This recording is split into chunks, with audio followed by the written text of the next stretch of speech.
It is tomorrow. I know you're all anticipating Pioneer Day in Utah. We usually celebrate that with green Jell-O. It's just the way we roll in Utah.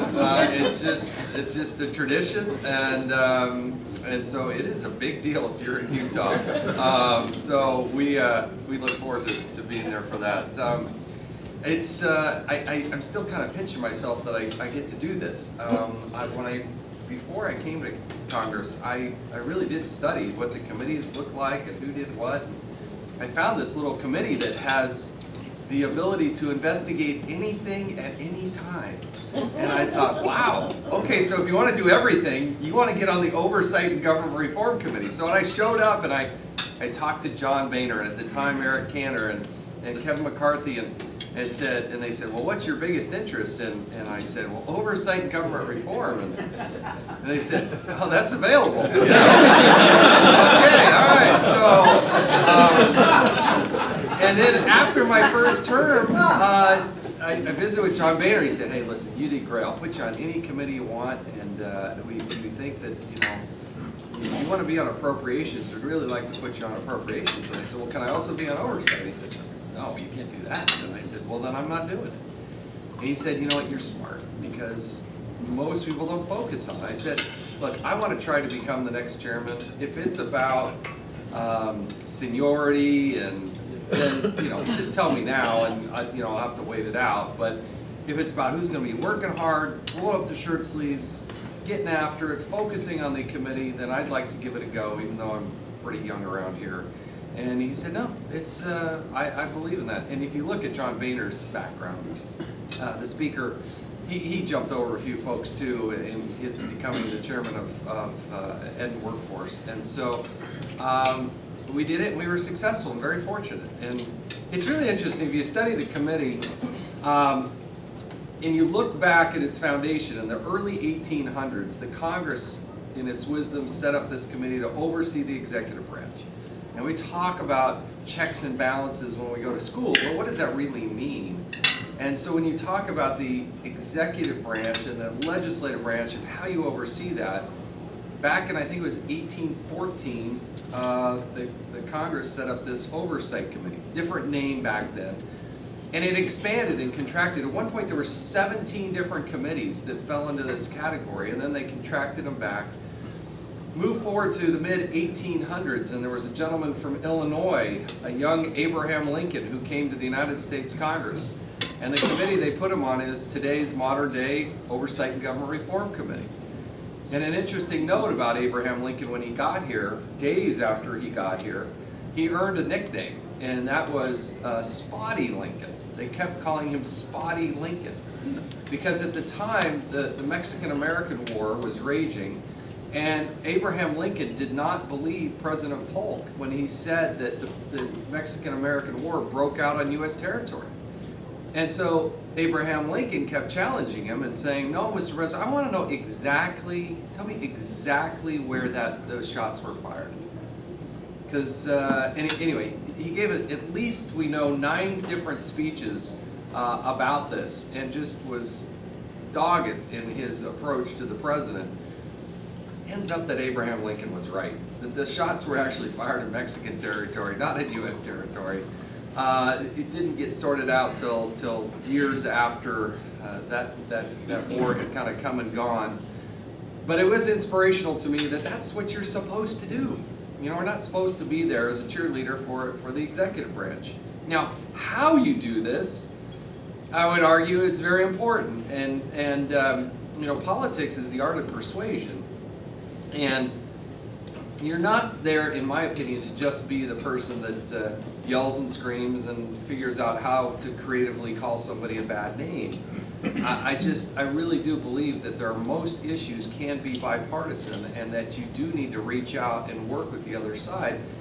And probably the most important piece of advice that I got from John Boehner when I first got here is I said, look, I don't know what I don't know, so tell me what I need to know. And he said, he thought about that for a moment, and he said, you can disagree, just don't be disagreeable. And I think that's absolutely right. You can have a vigorous debate, that's what we're supposed to do in Congress, but how you do that is very, very important. And I'm proud of the relationship that I have with Elijah Cummings. He and I disagree pretty much on everything. But we have co-signed now more than 200 letters together to the administration.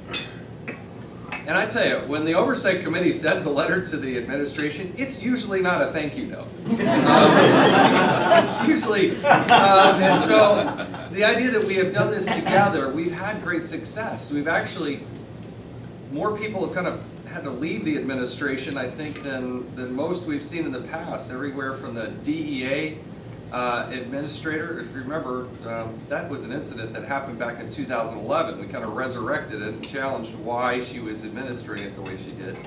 And she ultimately ended up having to leave. Secret Service is something in a very bipartisan way that we've attacked. I don't think the Secret Service had any sort of oversight in the last 15 or 20 years. They're not above oversight. There's still a lot of fundamental changes and alterations that have to happen there. And certainly one of the biggest, to just name a few, is at the Office of Personnel Management, because OPM since 1985 has these records. They claim they have 32 million people that have filled out this standard form 86, which some places can be, I can see you shaking your, yes. This can be 100+ pages of some very in-depth and personal information, and yet the Office of Personnel Management is working on a COBOL operating system, something that was implemented in the 1960s. No dual authentication, no encryption, something that the Inspector General had year after year after year been warning about for nearly a decade. It got so bad last year that the Inspector General literally wrote to the OPM director and said, unplug it, turn it off. You're going to lose all the data, and sure enough they did. And it's probably the biggest data breach in the history of our country, certainly of our government. And I think if you compare it to some of the things that happened with Snowden and Chelsea Manning and all that, you're going to look back on this and say this was by far the biggest and most difficult to deal with, because you have so much information about people who are in the government. My sense of it is, this was not some hackster who was trying to figure out how to do a credit card scam so they could go down to Best Buy and steal a few computers. This is a national intelligence problem that we will be dealing with for decades to come. I do appreciate the President's at least initial appointment of Beth Colbert as the acting person. She was 15 or so years at McKinsey & Company and at the OPM. She's a much more serious player. Unfortunately, the President had put in somebody, in Kathleen Archuleta, who was his political director on Obama for President. She had absolutely no business running literally the largest human resources operation on the face of the planet. She had no experience, no background.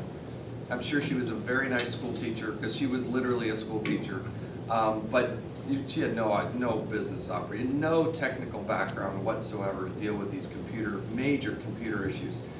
And one other stat that I'll leave you with on the OPM front, since President Obama has taken office until now, the federal government has spent in excess of $525 billion on IT, and it doesn't work.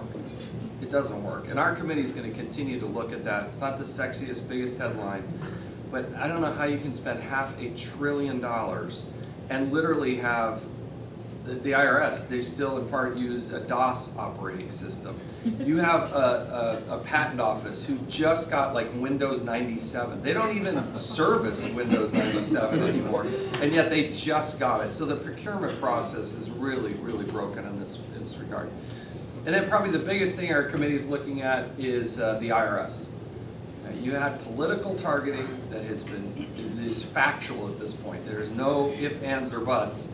But you had groups within the IRS who were politically targeting conservatives, impeding their First Amendment rights, and you're going to continue to hear more about this, because the latest, if I had to try to create the shortest synopsis as I possibly could, when the targeting became evident, the Oversight and Government Reform Committee put in place a subpoena for the documents, a small window of Lois Lerner's emails, right?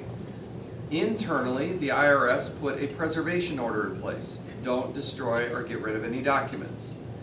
These documents, these emails were in possession of the IRS, and on March 4th, 2014, they destroyed them.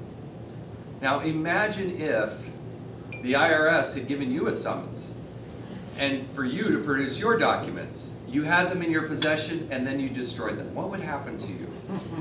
Do you think they'd say, oh, darn it, shoot, good luck with that, you know? No, and the Congress has to stand up for itself. You cannot, with a duly issued subpoena and internal preservation order in place, go out and destroy documents and then say, well, there's no consequence to that, nobody's going to be held accountable, it was nobody's fault.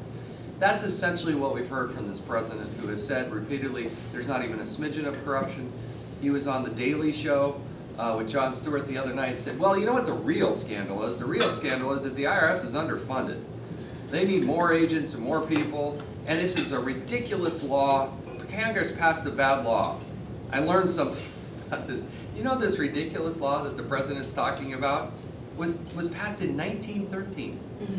1913. He makes it look as if we had passed out this law. So that little detail that he said on The Daily Show is you're going to see that surface a little bit more. So we will continue to pursue this, and I promise you there will be news on the IRS as early as next week. So stay tuned there. But there's a lot going on, and I don't know if we wanted to do any questions. But sure. If I know you're on a pretty tight time schedule. I could do like 1 or 2 questions, and then I'm supposed to be downtown and at another function and another meeting. But I'm happy to.